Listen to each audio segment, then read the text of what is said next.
Hello and welcome everybody. Thank you so much for joining us for April's Snack and Chat. We are here talking about autism and what it's like to raise children on the autism spectrum, both youth as well as children. My name is Catherine and I am your community engagement liaison with Adopt for Life, a not-for-profit charitable organization that provides peer support, community, education, advocacy, awareness, and even more to adoption, permanency, kinship, and customary care communities across Toronto and Ontario. We are so very honored to have both Karen and Brad with us today from Surrey Place Centre. They are here to share their experience both from a professional standpoint as well as a personal standpoint in answering questions from all of you. Before I formally introduce our guests, I do want to take pause and acknowledge the lands that we are situated on today. I am very mindful that we are coming from all different parts of this beautiful province and probably even beyond. I personally reside in the traditional territory of Anishinaabe, Huron-Wendat, Haudenosaunee, Ojibwe, and the Mississauga of the Credits people within Treaty 19, now home to many diverse First Nations, Inuit, and Métis people. We do this to reaffirm and confirm our commitment and responsibility to improving relationships between nations, and as a first step in providing our own understanding of local Indigenous peoples and their cultures, to recognize and acknowledge the historic and ongoing devastating effects of colonialism and racism in the name of assimilation across Canada, and how to consider how we each can, in our own way, action forward in a spirit of truth, reconciliation, and collaboration. So we do want this to be an engaging and interactive snack and chat. So please feel free to ask questions, share your own experiences, and engage with the discussions that we're going to be having. We are going to do our best to answer all of the questions, both here on live as well as for those of you who may be watching on replay. I do want to ensure that I'm letting you all know that this is being broadcasted on a public platform. So that means that your name, your comments, things that we discuss is going to be publicly available. So we ask that you remain mindful in the information that you share, in particular, any sensitive or identifying information of minors. Trying my best to be succinct with my opening because we have a lot of questions to go through, but I'm going to go ahead and formally introduce our guests today. First, we have Brad. So Brad joined Surrey Place in 1989 as a behavioral therapist for over 15 years, providing consultations to families of children with autism as well as developmental disabilities. For the past 22 years, he has been an autism consultant with Surrey Place School Support Program. And in this role, he has provided consultation, professional development, and transition support to schools for families with autistic children. Outside of Surrey Place Centre, he spent over 10 years teaching courses on autism and behaviors with Seneca College. On a personal level, he and his wife are parents of 3 adult children, and his youngest twin sons were identified as being on the autism spectrum at 3 years old. With early intervention and ongoing supports, they continue to thrive. So thank you so much, Brad, for joining us. Second, absolutely not least, we have Karen, and we are so thankful to have Karen join us again, as she actually already was a guest on another Snack and Chat that we hosted. Karen is an ASD consultant through the school supports program with Surrey Place. She's been working with children on the autism spectrum for over 30 years, which is incredible. Along with professional experience, she's also a mother of a child with autism. And so she brings this perspective to her interactions with families who are embarking on journeys with their children. Karen has worked extensively in preschool, elementary, and high school settings, facilitating the inclusion of children with autism. I felt like that was a bit of a mouthful, but I want to thank you all so much for coming and joining. If you're okay, I'm just going to jump into the questions because I know that we have a lot to get through. So the first question, I would love for you guys, obviously within your comfort, can you share your journey of how and when your child was diagnosed with autism? And what were some of the early signs that made you sort of seek that support? Okay, so I'll start off. And I know in my bio it says I'm mother of a child with autism. Well, that child is 32 years old, so not a child anymore, but he is my child. So, um, and you'll hear me say they because he's a twin. And so when they were born, and my background is early childhood education, so I was well aware of, typical developmental phases and whatnot. And the boys were delayed. I mean, they hit their milestones very late. And not just that, but there were some behavioral concerns as well. And I would take them for the regular checkups with the family doctor and say, I have concerns, I have concerns, I have concerns. And he at first would say, well, you know what, they're twins and they're boys and they were born late November, so they're late in the year babies. And finally, I got to the point where, like, you know what, like they're 4 years old and just like there were, like I say, there were a lot of signs there. So he referred me to a place called Grandview Treatment Center, which was in Oshawa, I believe. And I took both boys, and at the time, so then they had their assessment. And at the time, both of them were diagnosed with autism. And so after that, I got involved with I just kind of pieced together help for them because there was no autism program in those days, and there wasn't a lot like ABA and things like that, or IBI or whatever. So I got a lot of support from community living. I was living in Lindsay at the time, so community living were a huge support. I would have a therapist come to the home and like do play therapy with the boys. They were both in speech therapy. I had someone from behavioral service come to the home and just observe me interacting with the boys just to make sure I was on the right track. So I kind of cobbled together a lot of support, what I could for them. So I should maybe get just a wee bit more into the signs and symptoms. So they relate to speak. They relate to like the physical milestones. They were late reaching, as I said, and the behavioral things that had me concerned. When I would try and take them out in public, and I was very limited into what I could do with them, because if there were certain places I would take them and they would just have complete meltdowns.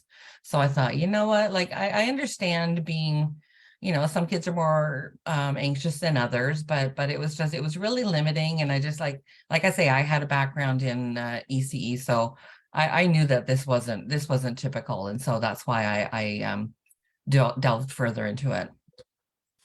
Thank you so much for sharing that. Brad, do you want to share a little bit about your journey to the diagnosis, I guess, with your children or your adults? Sorry, I'm going to say children with your adults. They're not in their 30s yet.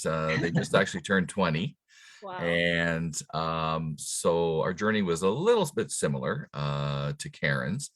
And so basically, it started out around 3, no, actually about 2.5, when one of my boys was a little bit late walking. And so the pediatrician had, actually the family doctor had suggested that we go to Grandview Children's Center as well. And so really what I was going there to do was just see about whether we were going to get an occupational therapy referral. So they took my son off to do a bit of an assessment, and it was a bit shocking when they came back to have that discussion. They had said, well, when we had him in the gym, we sort of noticed a few things, something called line tracking, which was the lines that are on the gym floor that the kids tend to walk around, etc. He was paying a lot of attention to that. And so the developmental pediatrician had basically said, have you ever considered autism? And so that really floored me. I was, having been in the field as well, I mean, I knew a lot of the symptoms and things to look out for. And so your antenna are really up there. And I did have some concerns as well, because my other son, he did a lot of spinning. of items on the floor. And so, you know, again, sort of in my mind, it was sort of like, you know what, you take the one child and you take the other, and you got one good kid with autism. And so that was, you know, really what started it off. Fortunately, I had some being in the field and being at a large clinical agency, I had some very caring clinicians who knew I was quite distressed. And one of the psychologists, when I had talked to her, she said, you know what, on the QT, I can't do this officially. Bring them in at my lunchtime and I'll have a look. Yeah. And so we did that. And she, you know, best thing, it was hard to hear, but she said, I'm concerned.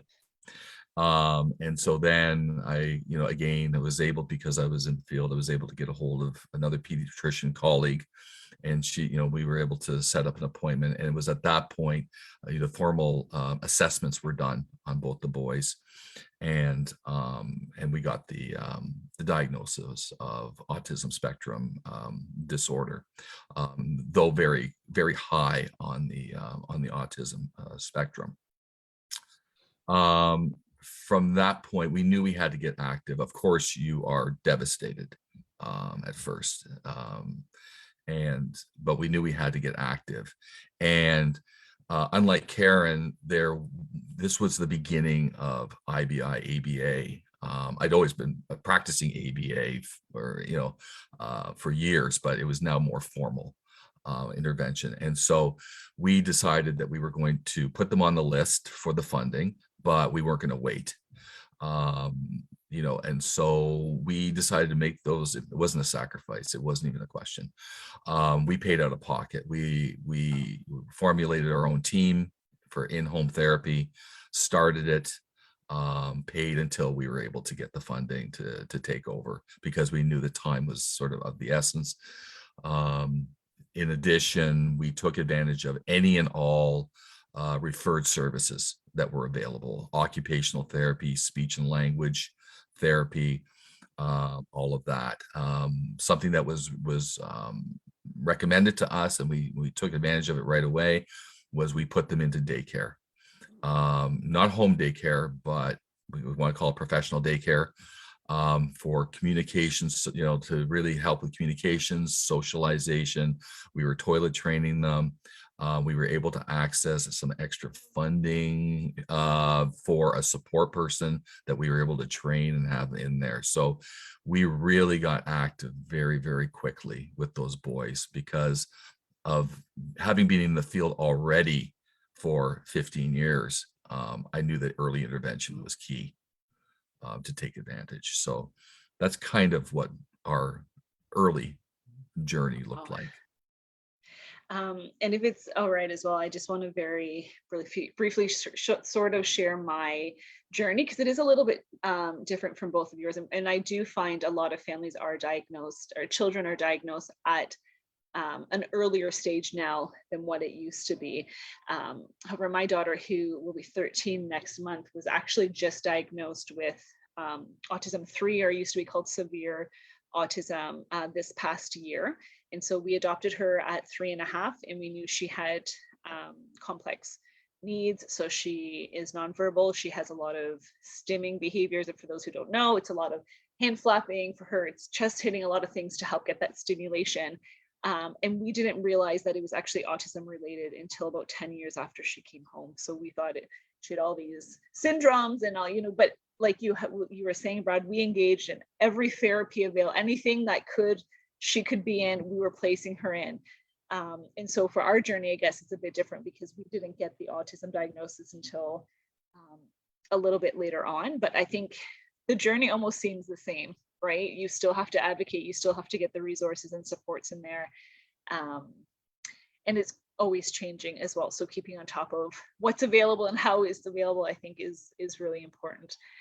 So I appreciate both of you sharing. Actually, sorry, can I just add one thing? Absolutely. Brad, you triggered my memory, and I had my boys were in a preschool program as well. They were in for half a day. And it was a really well-run childcare program. And so I kept them, when it was time for them to start junior kindergarten, I kept them in the preschool instead. And I also, as I said, they were late November babies, and I kept them. I didn't have them start school until they were almost 6. And I swear to this day, it was one of the best things I ever did. I appreciate that. That's really good feedback, because I'm sure there's a lot of families right here who's sort of in the same spot as well. But yeah, we did the same thing. We put our daughter into daycare. Our daughter has physical challenges. She's also deafblind. Physically, she has a heart. She didn't walk until she was about 4.5. But we did the same thing. We fought to get her in a daycare, made sure we had supports for her, and it made a huge difference. So I'm glad to hear the same for your children. The next question I'm going to ask, you kind of already touched on it, and I think it's actually really interesting because you guys are actually professionals in the field. So I guess maybe more on the parenting side. So professionally, I think you guys are well-rounded, if not experts in the field. But I'm wondering, like, how has your understanding of autism or of the ASD diagnosis evolved? And what kind of misconceptions or stereotypes did you guys have to confront and debunk during your journey and during this process? I'm imagining that it would be a bit different because you actually work in the field as well.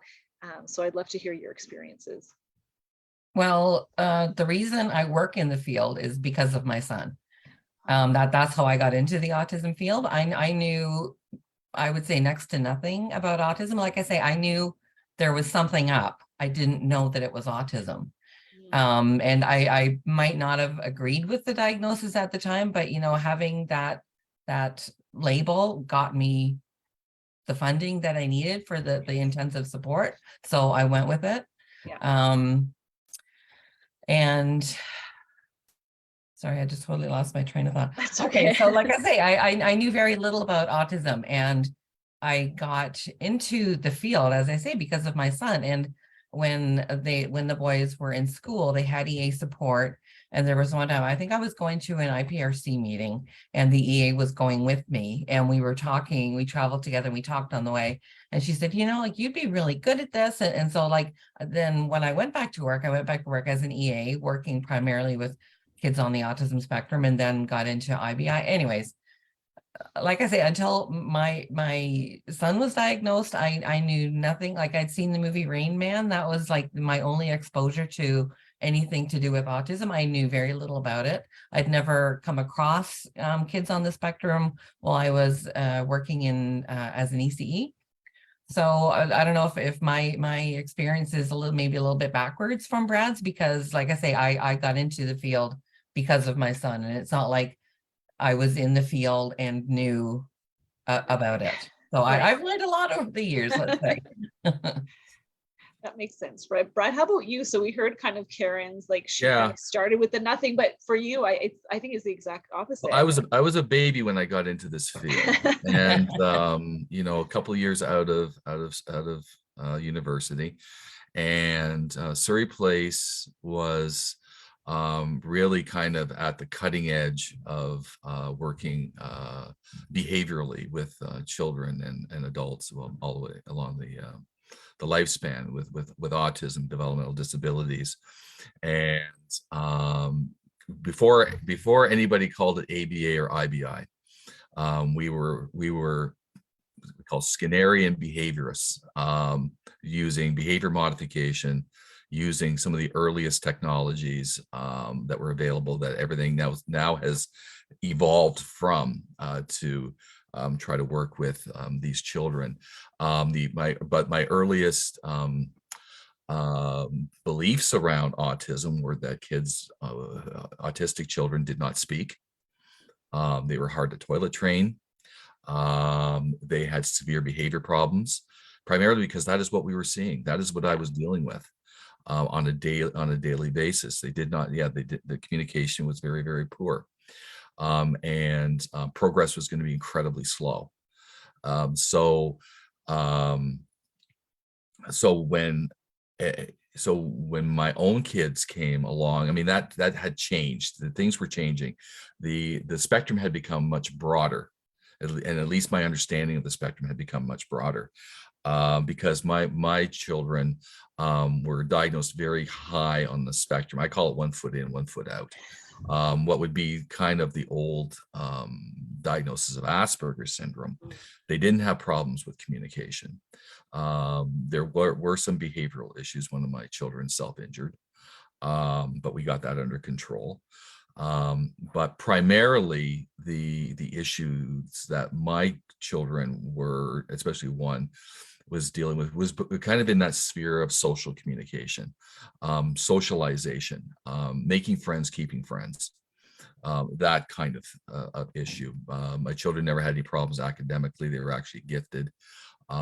So it was very different. It was a departure. It was an evolution in my thinking around what autism looked like. And having said that, what I grew to understand though is that although issues in communication, issues in behavior are highly, highly challenging, so can issues in socialization. And, you know, for those trying to fit in the typical world, can be as challenging, but in a different way. And that's kind of what I learned. So some of the misconceptions that I had, and, you know, of course, I don't believe anymore, is a lot of people say, well, you know, autistic children or autistic individuals don't want to socialize. They don't want to be social. That is untrue. At least in our case, they might socialize differently. You know, we often talk about the ability to socialize, or the desire to socialize, is like a bathtub. Some people, it's sort of like always half empty, so they want to socialize. With one of my guys, it's almost overflowing, so they can only socialize a little bit, and they'll do it online or whatever. I have it, my other son, he's flourishing. He's got more friends than I ever did. So he's doing really, really well.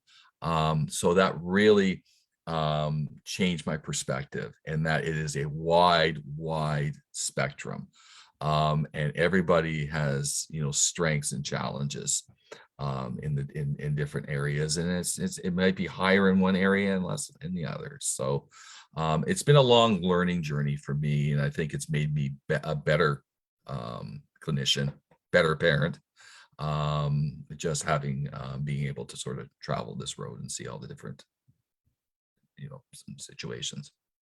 And I think it's just very validating for families too, to know that you're someone who gets it.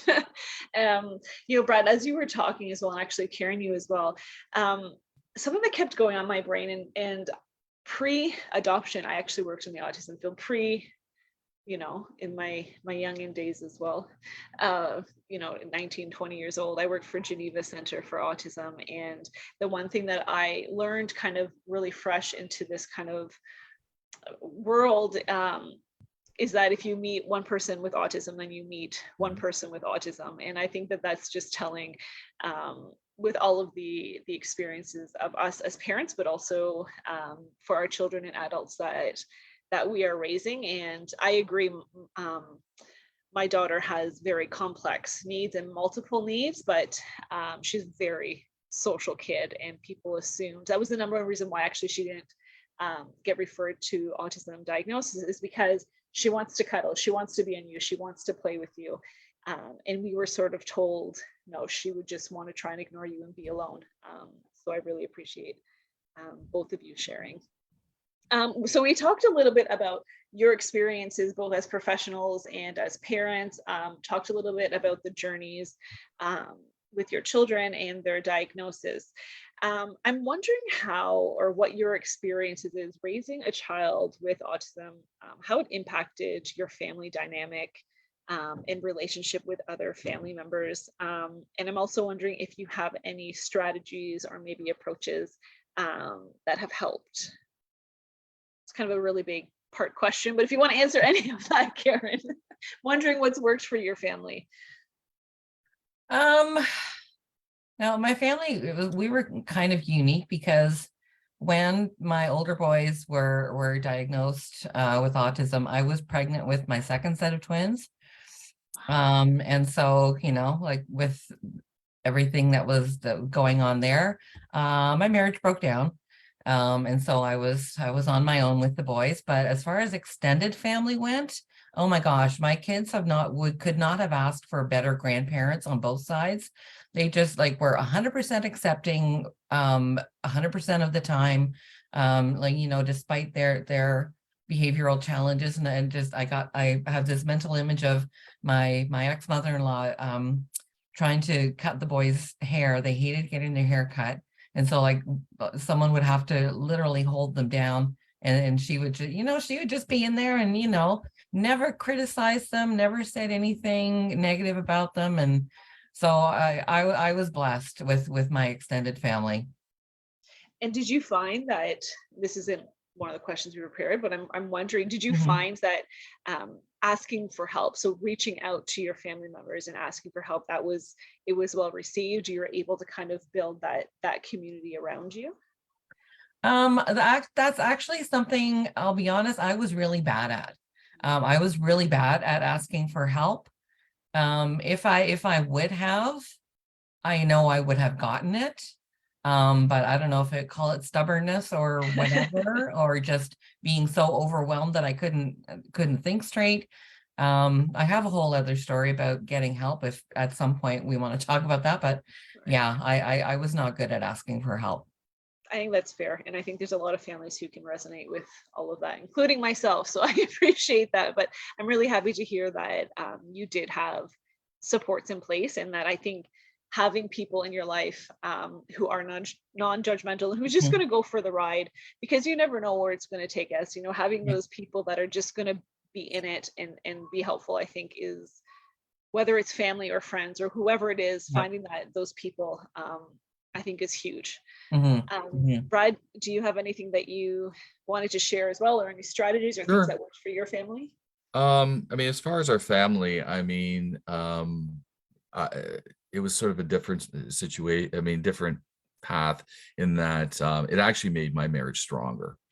I mean, my wife is a very strong person, a very take charge kind of person, and very organized.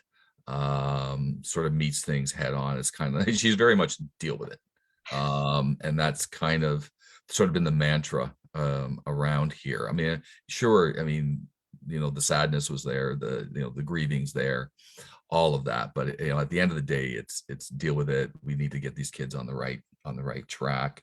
Um, and you know, and as a family, we made some hard decisions. My wife had a very good job at the hospital for sick children, but we needed someone to stay home.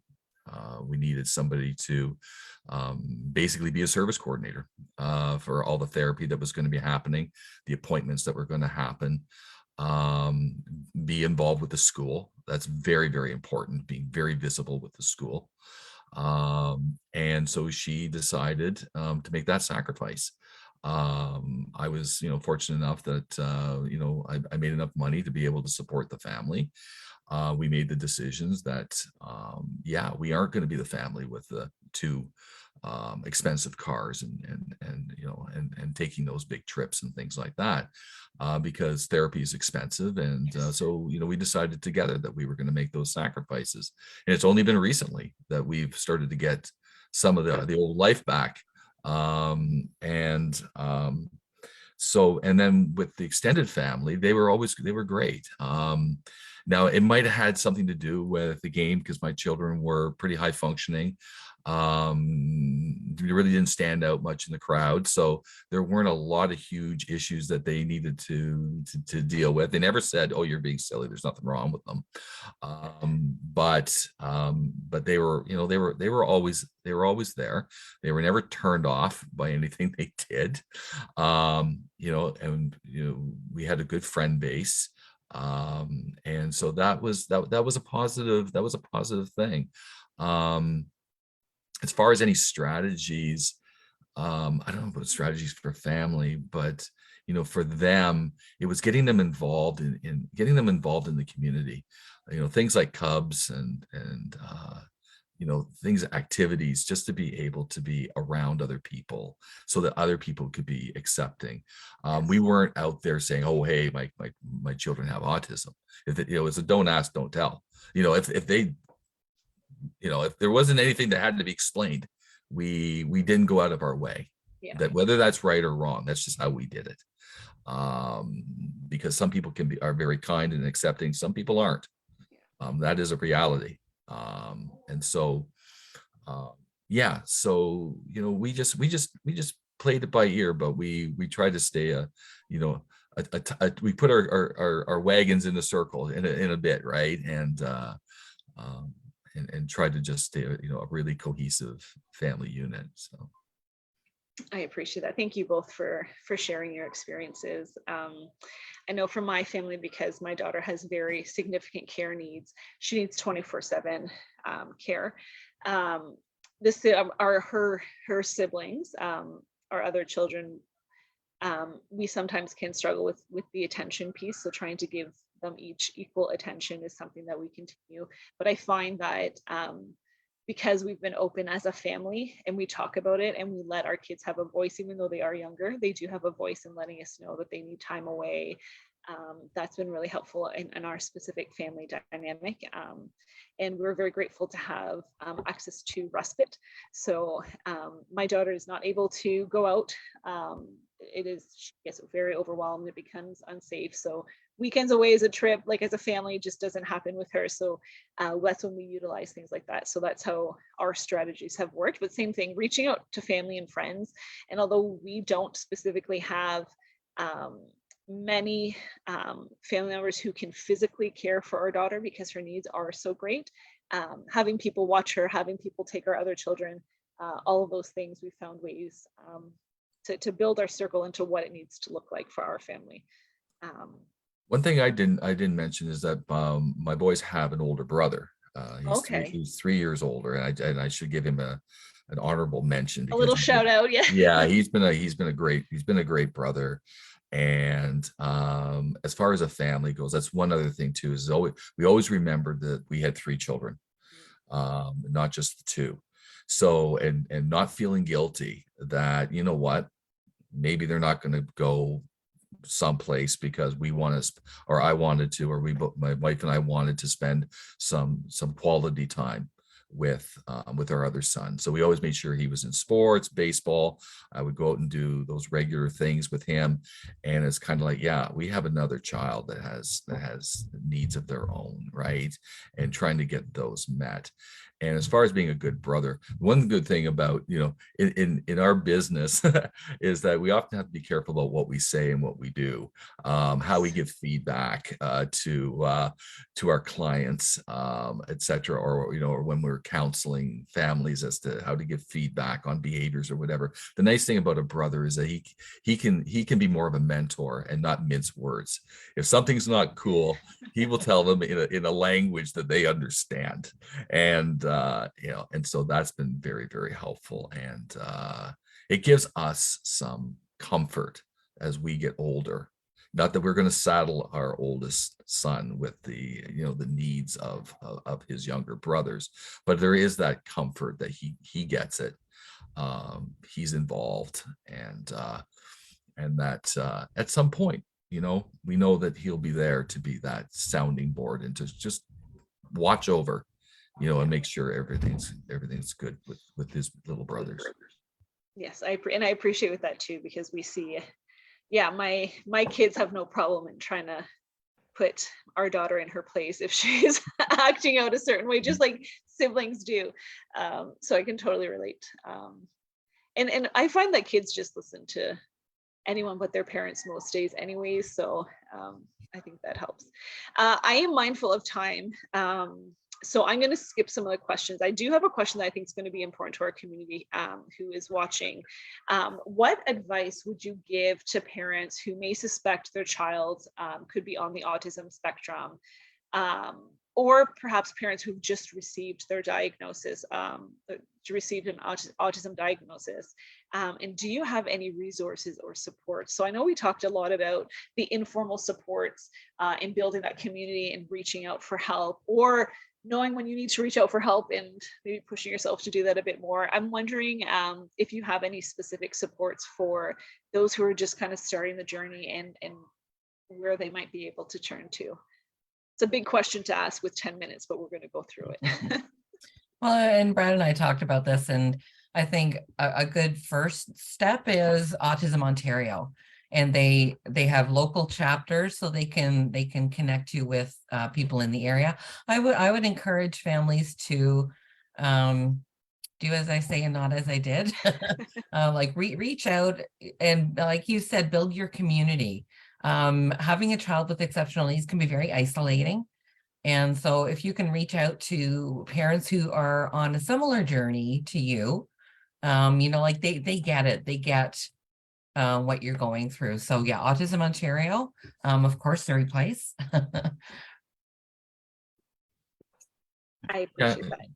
Do you have anything else I'm to in add? I'm in agreement. Okay. I think it's a case of, I mean, when you first get that diagnosis or you're suspecting a diagnosis, I say because it's an emotional journey. All of a sudden you're told that the hopes and dreams that you had, you need to shift that. This is going to be different. And so, I would say, reaching out initially to somebody you trust. It can be a family member, it can be a friend, but think about it. Somebody whose reaction or responses or support initially is going to be helpful. And what I mean by that is that, it's you can't pick and choose people, but finding somebody who will be sympathetic and will listen to your anxieties, but not possibly add to them, catastrophizing about what ifs. Whoa, this is so finding that person that initially you got that shoulder to lean on, and then and then you have to start that journey. It's okay, you give yourself some breathing room to shake your fist at whatever it is you believe in, and and say, why is this going on? But then you have to start learning, and and it might start with your doctor, your family doctor, or your pediatrician, who you could be, and then you can ask, because often families don't know where to turn. They'll turn to the internet, they'll start Googling, which is okay. Just be careful of the information that's on there. But find some reliable sources. So when I talk about your sort of like those trusted people, aside from friends, it might be your doctor. All right. But asking, so who would be the best kind of point source? And we talk a lot about Autism Ontario. That's a really, really good, and the local chapter, find the local chapter within your area and talk to somebody there. They're on this journey. They understand their job as well is to be that clearinghouse of information. They may then tell you what the local developmental services agency is in your area that you might want to call and get, talk to somebody in intake and start that journey there. But the big thing is that you're going to feel so much is out of your control. And that's where the anxiety comes from. And so, yeah, I mean, a lot of things in our life we are out of our control, but there are things that you can control. And it sounds so cliche, and I'm not trying to social work anybody on this, but that's what we found was very, very helpful, was get active. Those things that you can control, which is your understanding of what it is that you're dealing with, what's available as far as intervention, getting that going. So those things are in control. Even driving to those appointments are in your control. And so you start, at least for us, you started feeling a little bit better about your situation, because you kind of felt like I'm a little bit more in the driver's seat in this. We don't know what's around the corner, but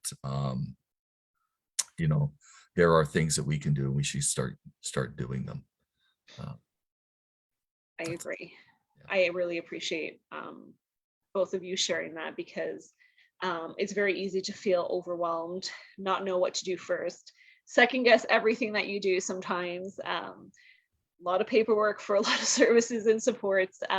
So I like that, just take it as it comes, and one step at a time, I think.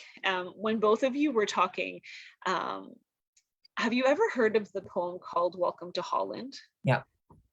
Soon as you guys were talking, that poem came, and actually was a good friend of mine. I'm a few years ahead of my parenting journey than she is, and her daughter was unexpectedly born with a developmental disability. And I just remember all the emotions, all the rawness and realness that came out, and I sent her that poem. So I'm going to see if we can share it in the comments as well, because I think for anyone who might be starting their journey, just looking into it, questioning it, I think it just helps put things in a little bit of perspective. I know it did for me anyways, so that we'll make sure to share that in the comments for you guys as well. We have 5 minutes to go. So I'm just wondering very quickly, I don't know how we're going to do this quickly, but we will. Self-care as parents. I don't know how we're going to talk about this in 5 minutes. What type of self-care have you been able to do to help balance the challenges and the rewards of raising children? Is there self-care tips that have worked for you, or are there things that just did not work for you? I'd love it if you guys could share a couple things. I'm just throwing you on the spot here. That's okay. Well, I had an incident where, as I said, like I tried to do it all myself. I guess I don't know if I was being very stubborn or what, but there was one incident that happened, and it was a professional that had come to the home. And anyways, I was a blubbering mess while she was there. So she got me involved with actually she with the Red Cross. I don't know if they still do this. Like this was in the 1990s. This is a while ago. And so I would have a Red Cross homemaker come to the home just so I could get out. And I remember that first time I left, and I just went and sat and had a coffee, and it was heavenly. And I did end up getting a respite worker as well. So something like that. And it was a young woman she would take the boys to her farm, and they just had a blast, and she would go and fly kites with them, and like stuff that I didn't have the energy to do. So like those two things, like get help, please, everybody. Don't, like I say, don't do what I did. You need help. Don't be stubborn, because you're not going to do yourself or your kids any favors by trying to do it all yourself. You need help. They say it takes a village, right? It really is true. Absolutely. And I think it's there's a lot of adoptive kin and customary care families who feel like if they do reach out for help, they're sharing that they aren't a good enough parent, or there's always that fear, is children aid's gonna say something, or this judgment. But I can relate. There is no harm. Reaching out for help can only make things better. And you learn very quickly what help you need and what isn't helpful. So having help in place and realizing that it's not best suited for your family has been incredible for us. It's an incredible learning experience. So I really appreciate that, Karen. Brad, do you have any tips? Well, I think it's sort of similar to Karen. You learn from the school of hard knocks on this, and I'll freely admit that at one point I had burned out. It also comes from being in the field. When you do what you live, or live what you do, and it wears on you. And again, I wasn't one to ask for help or anything like that. That was hard learned. But then, still, it's still a struggle. But I have learned some things. I mean, my wife and I, we always make sure that at least once a month we go out to the theater, or we do something. It's just not all about the kids, it's about us. We try to see friends. And I mean, there's other things, the simple things, like get some exercise, go for a walk, blow off some steam. It's just so easy to put yourself last, especially as a parent. You don't have to be a parent with children with autism. I mean, parents is, you put yourself last, and do that for a number of years. I mean, it's going to wear on you. But yeah, it's that whole idea I mean, it doesn't matter whether you're in the field or whatever, that, you should know better. I mean, I always joke and say I'm the mechanic with the worst car in the street. and so, yeah, it takes work, and it takes being reminded. My wife, she can see some of the signs and symptoms that I'm starting to wear down. I'll get quiet and want to be alone or something like that, and she'll be the one that says, you know what, we need to go do something. So it does take a village. It does take people to recognize things in you that maybe you're not recognizing in yourself, or you're just denying it. right? So yeah, I mean, it's just part of the journey. It's just part of the journey of being a parent as well. So Absolutely. I want to thank you both so very much. I think I took you off course a little, but that's just what I love doing. So I really appreciate you just being open and honest and for having these discussions. I feel like we could have probably about another 3 hours to chat. But I think just having candid experiences from people who have been through this journey is really helpful to our community. And I have been monitoring the chat as well. And there's just so many comments of appreciation to both of you Thank you. for everybody watching. So I do appreciate it on behalf of all of us at Adopt for Life. I do want to welcome everyone to come join us for May's Snack and Chat as well. We will be posting our little sneak peek coming up soon about our topic. So please feel free to follow and like our Facebook page where you are seeing us now to get the most up-to-date information and support for your families. Both of you, I really appreciate you and the time and taking your lunch hour and chatting with us. And for everybody else, take care. thank you.